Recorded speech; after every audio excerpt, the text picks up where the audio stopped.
Rights for remaining family members in NYCHA.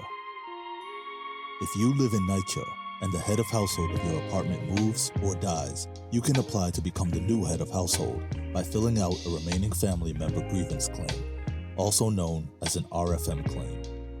This video explains who can live together in a NYCHA apartment according to NYCHA's rules, how family members are listed on the lease, and how to begin an RFM claim. To permanently live with another person in a NYCHA apartment, you have to be family.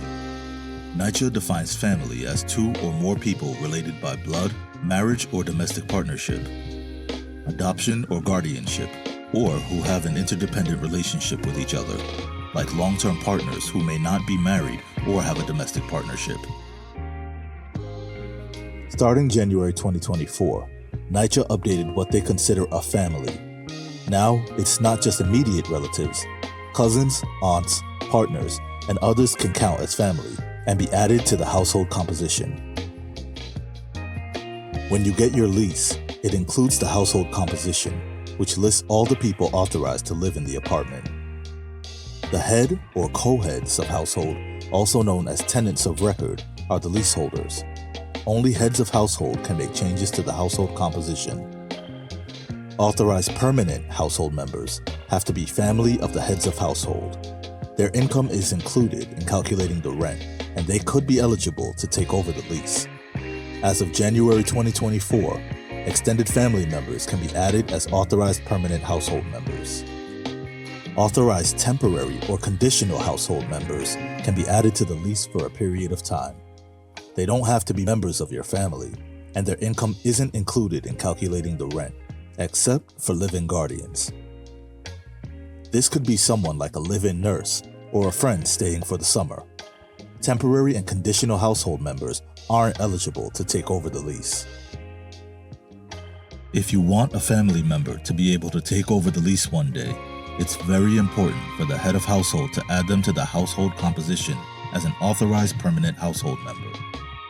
They'll need to meet NYCHA's admissions criteria, like be income eligible and go through a criminal background check. If the head of household moves out or dies, you need to have been listed as an authorized permanent household member, and you need to have lived in the apartment for at least 1 year to become the new head of household. When your head of household moves or dies, you can submit an RFM claim. If you're not an authorized permanent household member, you have to submit in person. If you are, you can submit the claim online through the NYCHA self-service portal. While NYCHA is reviewing your claim, you need to pay rent. NYCHA can deny your RFM claim if you're not paying rent while your request is being reviewed.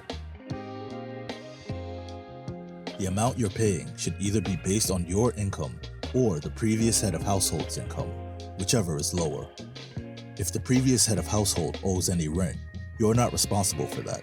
While NYCHA is reviewing your RFM claim, they might also start a holdover eviction case against you in housing court. Tell the housing court judge that you have a pending RFM claim and ask for the case to be postponed.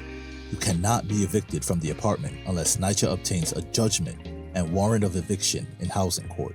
The holdover case should not move forward while your RFM claim is ongoing. If NYCHA denies your RFM claim, you can appeal. To learn more about filling out a remaining family member grievance claim and how to appeal, check the links in the description.